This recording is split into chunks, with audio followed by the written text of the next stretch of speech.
Hello everyone, welcome to UGC Net JRF Achiever. How are you all? I hope you are the well. आज हम discuss करेंगे research aptitude का 20 most expected MCQ जो कि काफ़ी important होने वाला है आपके अपकमिंग यूजीसी नेट एग्ज़ाम के लिए।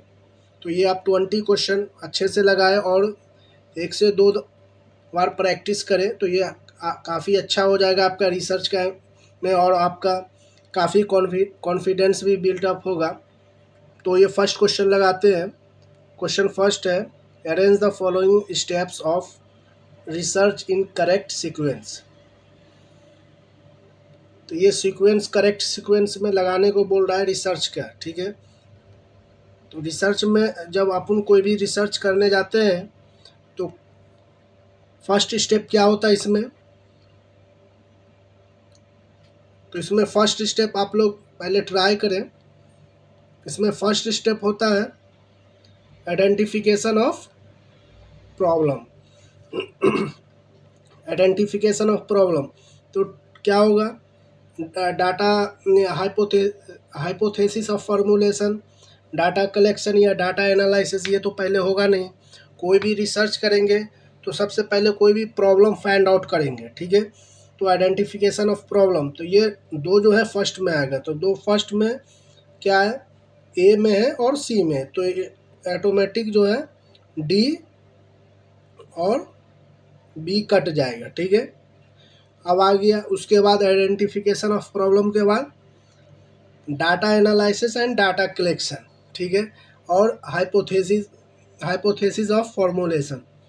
तो आइडेंटिफिकेशन ऑफ प्रॉब्लम के बाद जो है, जो लोग पीएचडी अगर कर रहे होंगे तो उनको ज़्यादा आइडिया होगा, उनको तो ये क्वेश्चन काफ़ी इजी लगता होगा। बाकी मैक्सिमम जो नेट में अपेयर होते हैं एस्पिरेंट, ऐसा देखा गया है कि वो लोग मास्टर में ही होते हैं और नेट में अपेयर होते हैं, तो वो लोगों को थोड़ा प्रॉब्लम आएगा। तो इसका जो है सेकेंड पे आएगा हाइपोथेसिस ऑफ फॉर्मुलेशन, ठीक है। तो टू और थ्री, ठीक है। तो इसका राइट आंसर होगा answer number 1।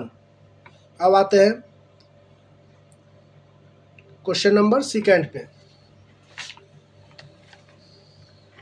Question number second है, arrange the following steps of research in the order of their complexity.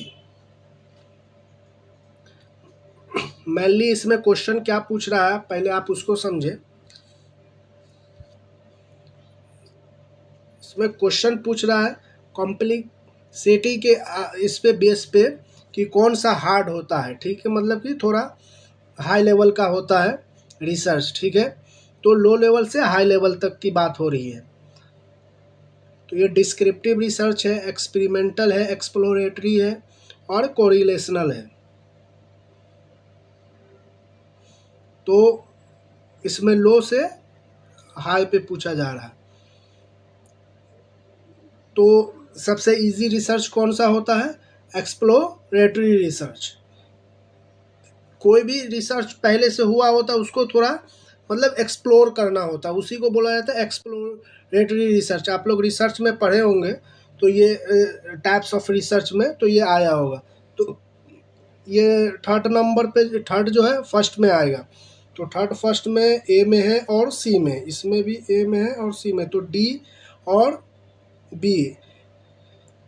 इसमें आप लोग सीक्वेंस जो अभी क्वेश्चन पूछ रहा है नेट एग्ज़ाम में, तो उसमें आप एलिमिनेशन मेथड आप लगाएंगे ना तो थोड़ा आपका क्वेश्चन इजी होगा।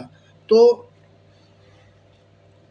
इसमें थर्ड आ गया, ठीक है, फर्स्ट एक्सप्लोरेटरी रिसर्च। अब अपन देखते हैं कि सेकेंड में जो थोड़ा उससे हाई होगा कौन सा रिसर्च, डिस्क्रिप्टिव या एक्सपेरिमेंटल या कोरिलेशनल। तो इसका सेकेंड पे अब आएगा जो थोड़ा उससे हाई होगा वो है डिस्क्रिप्टिव रिसर्च, ये डिस्क्रिप्टिव रिसर्च है। उसके बाद आएगा correlational research and after that जो सबसे हाई होता है एक्सपेरिमेंटल रिसर्च। ये एक्सपेरिमेंटल रिसर्च ये काफ़ी हाई लेवल का रिसर्च होता है, ठीक है। तो ये थर्ड पे आएगा, एक्सपेरिमेंटल रिसर्च फोर्थ पे आएगा। तो इसका राइट आंसर होगा answer number 4, sorry first A. अब आते हैं क्वेश्चन नंबर थर्ड पे, a research hypothesis is a, research hypothesis क्या होता है? Statement of the research problem, tentative solution to a problem, summary of findings, conclusion of research. ये जो है प्रीवियस ईयर क्वेश्चन है। तो रिसर्च हाइपोथेसिस क्या होता है? तो रिसर्च हाइपोथेसिस, इसका राइट आंसर क्या होगा? Answer number B, tentative of solution to research problem, to problem. तो इसका राइट आंसर होगा ऑप्शन नंबर बी। अब आते हैं क्वेश्चन नंबर 4 पे। In which types of research is hypothesis is not required? अब तो नॉर्मली हम लोग जानते हैं कोई भी रिसर्च में हाइपोथेसिस रिक्वायर्ड होती ही है, बट कुछ एक्सेप्शनल है रिसर्च जिसमें हाइपोथेसिस नहीं रिक्वायर्ड होता है। वो कौन सा रिसर्च है? एक्सपेरिमेंटल रिसर्च, डिस्क्रिप्टिव, या हिस्टोरिकल, या एनालिटिकल? तो एक्सपेरिमेंटल में भी हाइपोथेसिस रिक्वायर्ड होता है, ठीक है। डिस्क्रिप्टिव में भी होता है। अब एनालिटिकल है, एनालिटिकल में भी अपन सोचेंगे कि कौन सा क्या रिसर्च करना है, क्या फाइंड आउट करना है, इसमें भी रिक्वायर्ड होता है। हिस्टोरिकल रिसर्च में हाइपोथेसिस नहीं रिक्वायर्ड होता है। तो इसका राइट आंसर होगा ऑप्शन नंबर सी। आप लोग ये एक्सेप्शन है तो थोड़ा इसको याद कर ले। हिस्टोरिकल रिसर्च में जो पास्ट का रिसर्च होता है उसी के बेस्ट पे रिसर्च होता है, ठीक है। तो इसमें हाइपोथेसिस रिक्वायर्ड नहीं होता है। तो इसका right answer option number C होगा 4 का। अब आते हैं question number 5। The main objective of fundamental research is to, fundamental research का मेन ऑब्जेक्टिव क्या होता है? Improve classroom practice, solve immediate problems, develop theory, study the functioning of programmes. तो फंडामेंट, यहाँ पे क्वेश्चन क्या है? Fundamental research. फंडामेंटल रिसर्च जो होता है वो ऐसा होता है कि वो रिसर्च करके एक, सपोज डेट आपको एग्जांपल के लिए बता रहा हूँ, कोई पीएचडी होता है, ठीक है। तो वो पीएचडी जो होता है वो उसको आप फंडामेंटल रिसर्च बोल सकते हैं, ठीक है। वो एक बे प्रोवाइड करता है। उसके बाद जब कोई भी नीड के लिए या कोई भी जो इमीडिएट प्रॉब्लम आती है उसका बेस पे लेके जो पीएचडी हुआ होता है उसको बेस लेके वो जो रिसर्च करते हैं, तो वो जो पीएचडी हुआ वो तो फंडामेंटल रिसर्च में आता है। और उसके बेस पे जो कभी आप सुनते होंगे एक्शन रिसर्च, तो एक्शन रिसर्च जो है जो ये अभी कोरोना का जो वैक्सीन वगैरह आया था तो वो एक्शन रिसर्च में आता है, ठीक है। तो एक्शन रिसर्च कभी भी फंडामेंटल रिसर्च के बेस पे ही होता है, क्योंकि उतना जल्दी कोई भी डेटा वगैरह प्रोवाइड नहीं होता है, तो वो फंडामेंटल रिसर्च के बेस पे ही एक्शन रिसर्च होता है। तो main objective of fundamental research क्या होता है? To improve classroom practice, solve immediate problem. Solve immediate problem किस कौन सा रिसर्च हुआ? वो एक्शन रिसर्च में आएगा। तो इसका राइट आंसर होगा डेवलप थ्योरी। आप कोई भी थ्योरी या कोई भी इसको डेवलप आप कर रहे हैं फंडामेंटल रिसर्च में, ठीक है। तो इसका राइट आंसर होगा ऑप्शन नंबर सी। अब आते हैं क्वेश्चन नंबर 6 पे। Arrange the following in order of writing a thesis.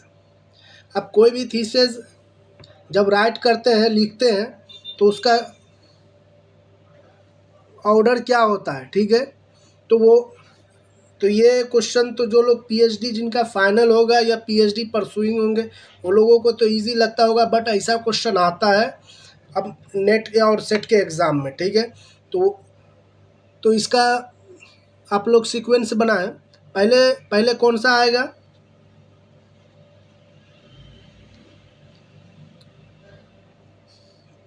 पहले क्या आएगा? पहले आएगा इंट्रोडक्शन, ठीक है। आप इंट्रोडक्शन कोई भी इसका रिसर्च का देते हैं, ठीक है।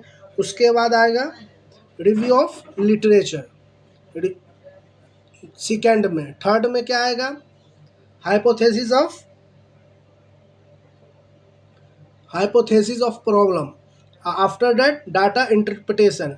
अगर यहाँ पे रहता डाटा कलेक्शन तो डाटा कलेक्शन फर्स्ट आता, देन इंटरप्रिटेशन।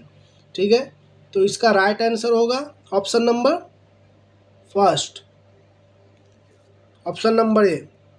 अब आते हैं क्वेश्चन नंबर 7 पे। तो ये इसका स्टेप्स ऑफ रिसर्च भी यहाँ पे दिया हुआ है, तो आप लोग इसका स्क्रीनशॉट ले सकते हैं।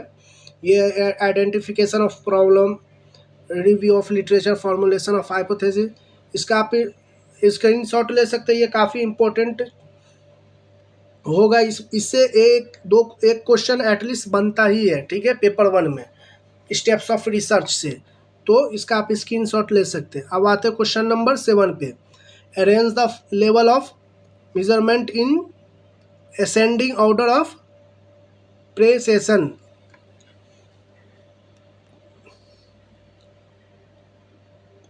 Arrange the level of measurement in ascending order. ठीक है, असेंडिंग ऑर्डर में असेंडिंग और डिसेंडिंग ऑर्डर का आप लोग एग्जाम में थोड़ा प्रॉपर आप ये रखें, क्योंकि असेंडिंग कभी असेंडिंग के जगह पर डिसेंडिंग डाल देता है, तो आप लोग इसका थोड़ा केयर करेंगे। ठीक है, तो असेंडिंग ऑर्डर में कौन सा आएगा, ratio, interval, nominal, ordinal.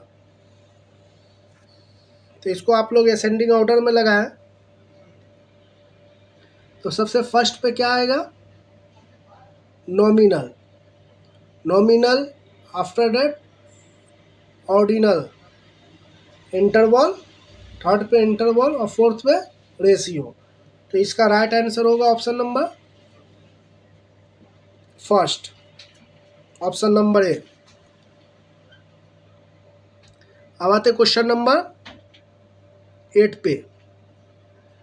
Arrange the stage of action research in order. Action research इससे पहले मैं बात किया हूँ। तो एक्शन रिसर्च में वो कभी भी क्या होता है, एक्शन रिसर्च तो ये बताया आपको, जो फंडामेंटल रिसर्च होता है उसी के बेस पे होता है। ठीक है, तो एक्शन रिसर्च में क्या होता है, प्लान, एक्ट, ऑब्जर्व, रिफ्लेक्ट। तो इसका और ये 4 जो है ना पूछा ही जाता है किसी न किसी कंडीशन में डाल के। ये एक्शन रिसर्च से ये 4 क्वेश्चन आप लोग अच्छे से इसको जो है ना रिमेम्बर कर ले। तो एक्शन रिसर्च का होता है, फर्स्ट में क्या होता है, प्लान, एक्ट, ऑब्जर्व और रिफ्लेक्ट। तो इसका राइट सीक्वेंस 1 2 3 4, इसको आप लोग अच्छे से रिमेम्बर कर लें। अब आते हैं क्वेश्चन नंबर 9 पे। Arrange the following data collection techniques in order of involvement, list to most. पहले आप लोग क्वेश्चन को थोड़ा समझने की कोशिश करें। इसमें क्वेश्चन क्या बोल रहा है, arrange data collection techniques order of involvement. Mainly इसमें क्वेश्चन क्या पूछ रहा है कि कोई भी रिसर्चर हो, उसका डाटा कलेक्शन में इन्वॉल्वमेंट किस में, ये जो सीक्वेंस है इसमें किस में ज़्यादा होगा, मतलब किस में कम होगा, कम से ज़्यादा पे बोल रहा है इन्वॉल्वमेंट। ठीक है, तो ये क्वेश्चन आयर्स है, इंटरव्यू है, ऑब्जर्वेशन है, एक्सपेरिमेंट है। तो ये क्वेश्चन आयर्स आप लोग अगर समझते होंगे तो मैं एक ब्रीफ में बता, जो क्वेश्चन आयर्स बना के और जो देखते डिफरेंट व्हाट्सएप ग्रुप में, आप लोग के भी ग्रुप में आया होगा कभी क्वेश्चन आयर्स फिलअप करने के लिए। तो उसमें रिसर्च का क्या होता है कि एक बार क्वेश्चन आयर्स आप जो है बना दिए, उसके बाद शेयर कर दिए। ठीक है, तो उसमें रिसर्चर का बहुत कम इन्वॉल्वमेंट होता है। तो ये क्या आएगा, फर्स्ट में क्वेश्चन आयर्स आएगा, जो लिस्ट से क्या होला मोस्ट तक जाने के लिए। आफ्टर दैट इंटरव्यू में, उसके बाद इंटरव्यू होगा, ऑब्जर्वेशन एंड एक्सपेरिमेंट। एक्सपेरिमेंट में जो है सबसे ज़्यादा आता है इसका। तो इसमें आप एलिमिनेशन मेथड में भी आप बना सकते हैं, जैसे फर्स्ट आया उसके बाद सेकंड इंटरव्यू आएगा, ठीक है। तो इंटरव्यू अगर सेकंड आ गया तो सेकंड फर्स्ट के बाद ये इसमें क्या है, थर्ड है, तो ये तो आएगा नहीं, ये भी कट जाएगा, और ये और बी तो पहले ही कटा हुआ, तो इसका राइट आंसर क्या होगा, 1 2 3 4। इसको ज़्यादा डिटेल्स में करेंगे तो वीडियो काफ़ी लंबी हो जाएगी, तो इसलिए शॉर्ट में आप लोग समझते हुआ आगे बढ़े। इसका क्वेश्चन नंबर 10 है, sampling error is associated with. Sampling error जो है कौन से एसोसिएटेड है,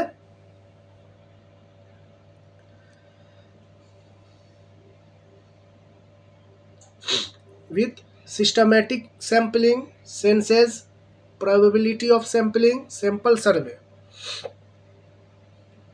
सैम्पलिंग एरर एसोसिएटेड है सैंपल सर्वे से।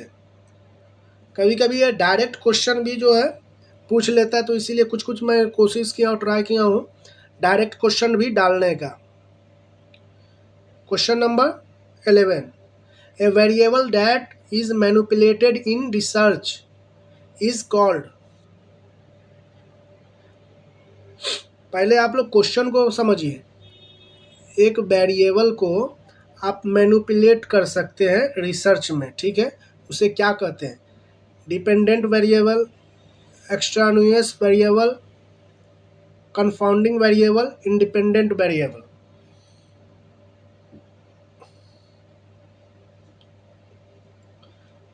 तो ये कौन से वेरिएबल को मैनिपुलेट कर सकते हैं रिसर्च में, जो इंडिपेंडेंट वेरिएबल हो। डिपेंडेंट वेरिएबल को आप मैनिपुलेट नहीं कर सकते, ठीक है, इंडिपेंडेंट वेरिएबल को मैनिपुलेट कर सकते हैं। और डिपेंडेंट वेरिएबल, इंडिपेंडेंट वेरिएबल, ये दोनों में क्या डिफरेंस है, और डिपेंडेंट वेरिएबल में क्या आता है, इंडिपेंडेंट वेरिएबल में क्या आता है, ये सब चीज़ को भी आप लोग थोड़ा अच्छे से देख लेंगे, इससे ज़्यादा आपका कंसेप्ट क्लियर होगा। अब आते हैं क्वेश्चन नंबर 12 पे। The term empirical refers to.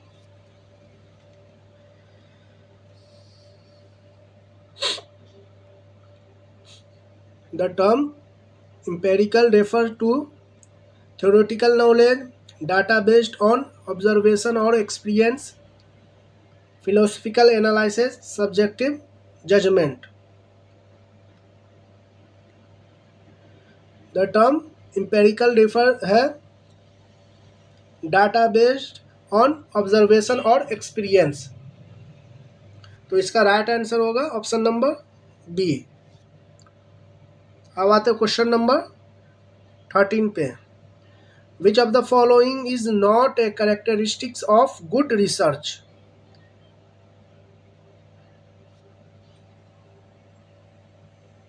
Good research का कौन सा कैरेक्टरिस्टिक्स नहीं है, सिस्टमेटिक, लॉजिकल, पर्सनल ओपिनियन, रिप्लिकेबल। तो इसका राइट आंसर क्या होगा, देखिए इसमें गुड रिसर्च में जो है ना सिस्टमेटिक भी आएगा, ठीक है, लेकिन यहाँ पे क्या है, नॉट को आप लोग थोड़ा अच्छे से केयर करेंगे, ठीक है। तो लॉजिकल भी आएगा, रिप्लिकेबल भी आएगा, ठीक है, बट पर्सनल ओपिनियन बेस्ड नहीं आएगा। आप पर्सनल ओपिनियन बेस्ड करते हैं ना कोई भी रिसर्च, तो वो गुड रिसर्च नहीं कहा जाएगा, ठीक है। तो आप सपोज दैट आप कोई सर्वे करते हैं, एग्जांपल के लिए मैं बता रहा हूँ, अगर ये आप इलेक्शन का सर्वे करते हैं, आप अगर कोई कांग्रेस हो या बीजेपी हो, उसके जो मेंबर होगा उससे आप पूछेंगे तो बीजेपी वाला बोलेगा बीजेपी जीत रहा है, कांग्रेस वाला बोलेगा कांग्रेस जीत रहा है, तो ये क्या होगा, पर्सनल ओपिनियन बेस्ड हो गया। तो ये एक्चुअल रिसर्च नहीं होगा। आप एक्चुअल रिसर्च तब होगा जब आप प्योर पब्लिक से, जो किसी भी पार्टी से एफिलिएटेड नहीं हो, उससे आप अगर आप ये सर्वे लेते हैं, उससे डेटा कलेक्शन करते हैं, तो वो ये प्योर रिसर्च होगा, ठीक है, गुड रिसर्च होगा। तो इसका राइट आंसर होगा option number C. Personal opinion based research जो होता है वो गुड रिसर्च नहीं कहा जाता है। Question number 30, which method is most suitable for a case study, experimental, survey, observation, qualitative. Which method is most suitable for case study?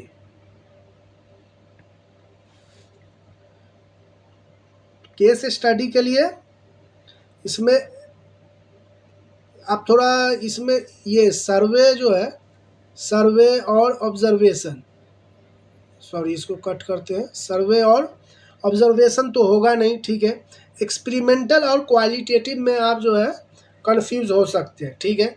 तो इसका राइट आंसर होगा क्वालिटेटिव, ठीक है, ऑप्शन नंबर डी। तो इसमें क्या पूछ रहे हैं, मोस्ट सूटेबल। तो मोस्ट, अब ये भी हो गया कि नेट के क्वेश्चन में जो है ना मोस्ट अप्रोप्रिएट वाला जो कंसेप्ट आ गया है ना जब से, कि आप मोस्ट अप्रोप्रिएट आंसर दें, ठीक है। तो इसमें भी वही क्वेश्चन डायरेक्टली बोल रहा है मोस्ट सूटेबल, तो इसका क्वालिटेटिव होगा। बट इसमें एक्सपेरिमेंटल भी कुछ हो सकता है, बट मोस्ट सूटेबल बोल रहा है तो मोस्ट सूटेबल जो है क्वालिटेटिव होगा, ठीक है, केस स्टडी में। अब आते क्वेश्चन नंबर 15 पे। प्लेगलिज्म इन रिसर्च मीन्स, कोई भी रिसर्च में जो आप प्लेगलिज्म का सुने होंगे 10%, 10 से 40, 40 से 60, ठीक है। 10% तो कोई भी रिसर्च में प्लेगलिज्म एग्जेम्प्ट होता है।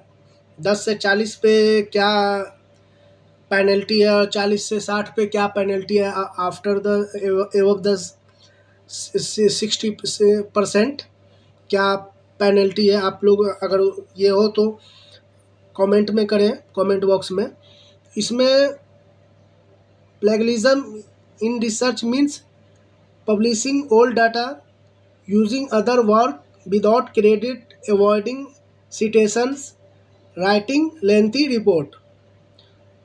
तो प्लेगलिज्म जो है उसका मीन्स होता है using other works without credit.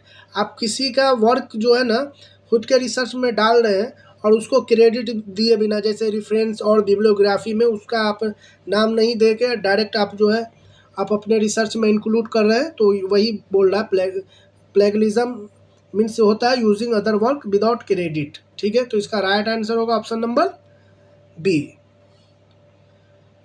अब आते क्वेश्चन नंबर 16 पे। Action research is aimed at, अब ये एक्शन रिसर्च आया। एक्शन रिसर्च का जो है ना एम क्या होता है, ठीक है। Solving classroom problem, developing a new theory, generalisation, finding, testing, hypothesis. तो ये आप थोड़ा समझ के इसका आंसर दें, उसके बाद मैं बताता हूँ। इसमें क्या है ना, डेवलपिंग ए न्यू थ्योरी, मैं थोड़ा इधर ये कर रहा हूँ, आप लोग थोड़ा इस पर माइंड लगाएंगे इसका राइट आंसर क्या होगा। इसी टाइप का क्वेश्चन जो है ना थोड़ा हट के बनाया जाता है, इसीलिए मैं भी 2-3 क्वेश्चन ऐसा डालने का ट्राई किया हूँ कि जो थोड़ा कंसेप्ट और बुक से जो है ना थोड़ा हट के जो है ऑप्शन डाला जाए, ठीक है। तो डेवलपिंग ए न्यू थ्योरी, तो डेवलपिंग ए न्यू थ्योरी कौन सा रिसर्च का पार्ट है, यहाँ पर एक्शन रिसर्च का बात हो रहा है। तो ये जो है फंडामेंटल रिसर्च की का होगा, ये जो क्या होगा डेवलपिंग ए न्यू थ्योरी, ये फंडामेंटल रिसर्च का है। Generalising of finding, testing a hypothesis, ठीक है। ये एक्शन रिसर्च का पार्ट होगा नहीं। एक्शन रिसर्च का क्या होगा, सॉल्विंग ए क्लासरूम प्रॉब्लम। आप बोलेंगे कि ये कौन सा ऑप्शन दिया गया है, सॉल्विंग ए क्लासरूम प्रॉब्लम जो है। और एक्शन रिसर्च से आप मतलब क्या समझते हैं, एक्शन रिसर्च मीन्स कि क्विक उसका उस पर जो कोई भी प्रॉब्लम है उस पर रिसर्च करके कुछ फाइंड आउट करना, ठीक है। तो ये सॉल्विंग ए क्लासरूम प्रॉब्लम, अगर क्लासरूम में कोई सा भी प्रॉब्लम फेस हो रहा है, ठीक है, अगर उसको सॉल्व कर रहे हैं तो वो किस में आएगा, एक्शन रिसर्च में आएगा, ना कि फंडामेंटल और अदर्स रिसर्च में, ठीक है। क्योंकि वो कुछ प्रॉब्लम क्रिएट हुआ और उसको तुरंत जो है सॉल्व किए। तो ये मैं थोड़ा ऑप्शन इसको थोड़ा हट के डालने का कोशिश किया हूँ कि आपको कुछ प्रैक्टिस भी जो है हो जाए अच्छे से। तो इसका राइट आंसर होगा ऑप्शन नंबर ए। अब आते हैं क्वेश्चन नंबर 17 पे। The full form of PSS is, इसका फुल फॉर्म से भी क्वेश्चन आ जाता है, तो इसीलिए मैं क्वेश्चन डाला हूँ एक। SPSS का फुल फॉर्म क्या होगा रिसर्च में, तो इसका एक दो फुल फॉर्म से वैसे तो ये ICT में और हायर एजुकेशन में एक दो फुल फॉर्म से आता है, बट रिसर्च में भी एक क्वेश्चन एटलीस्ट आ जाता है फुल फॉर्म से, तो इसीलिए मैं डाला हूँ ये। और ये इससे पहले कई बार पूछा भी गया है डिफरेंट डिफरेंट सब्जेक्ट के पेपर 1 में। तो इसका फुल फॉर्म क्या होगा, software for practical statistical studies, statistical package for the social sciences, systematic programme for social survey, statistical programming for sampling system. तो ये आपको अगर आता है तो आता है, इसमें फुल फॉर्म में कुछ कंसेप्ट नहीं है, नहीं आता है तो आप इसको बार बार प्रैक्टिस कर सकते हैं। तो इसका राइट आंसर होगा ऑप्शन नंबर बी। अब आते हैं क्वेश्चन नंबर 18 पे। N abstract in a research report, कोई भी रिसर्च रिपोर्ट का जो है ना एब्स्ट्रैक्ट जो है,